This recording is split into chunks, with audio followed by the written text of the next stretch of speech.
Nu? Bet prašau paskubėti. Pone, aš skubu, bet man pritrūko pinigėlių. Eikite pas kaimynus, neieškos, eikite į banką. Tu jau einu, palaukit. Girdim, Vladai. Na. Kaiminėlė, tak pinigų biški. Manęs prašo, sako, sūnus į avariją pateko, kaiminėlė padėk. Davai, Vladai, varyk prie. Taigi čia sukčiai. Kas yra policija niekada pinigų neprašo. Čia kas negali būti? Juk jie sakė, kad sūnus pateko į avariją. Kaip tai suprasti, niekas čia nepateko. Klebutniai sukčiai pinigų prašo. Kur tu čia man koją apmyžai dabar? Na, tai dabar ką daryti, duoti jums pinigėlius? Aišku, kad neduok. Negaliu, duosiu būtinai. Atsiprašau, ponai, policija. Taip. Man sako, kad čia sukčiai skambina kažkokie. Baigite, poniai. Iš kur sukčiai sužinoti jūsų mobilųjį numerį? Telefonų knygoje.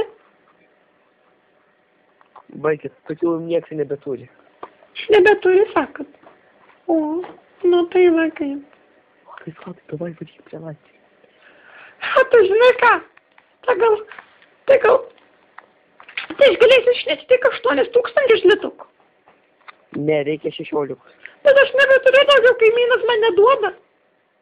Tai eikite ir pas kitus kaimynus. Kaimynų yra dafiga. Ok, tai jau ateisiu pas Joną. Jonelį, duok man kelis tūkstantėlius, sūnus pateko į avariją. Gerai, duosiu, vargšelis tavo sūnus. Kaip jūs taip galėjo patekti? Duosiu, kad nebūtų nupirkti geri reikmenys. Gerai, ačiū tau. Ačiū, Jonelį. Va, atsiprašau, policininkai. Taip, ko nori. Jau dar 1000 litų turiu.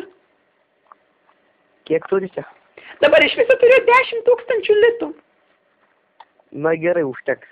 Užteks. Tai jau tai, o matau jūs. Vladai, davai. Tai gal nulipt žemyn dabar jau? Taip, lipkite, išeikite lauk. Einu. Vladai, davai, varyk, ateina. Eikite. Ne, va, štai pinigėliai. Na va. Pasirūpinkit su manimi. Alio? Taip, ponia, labai ačiū mes. Dabar viską darysime, kad tik jis išgyventų. Būtinai, ačiū jums, viso gero. Aš skambinsiu vėliau. Viso gero. Viso geriausio.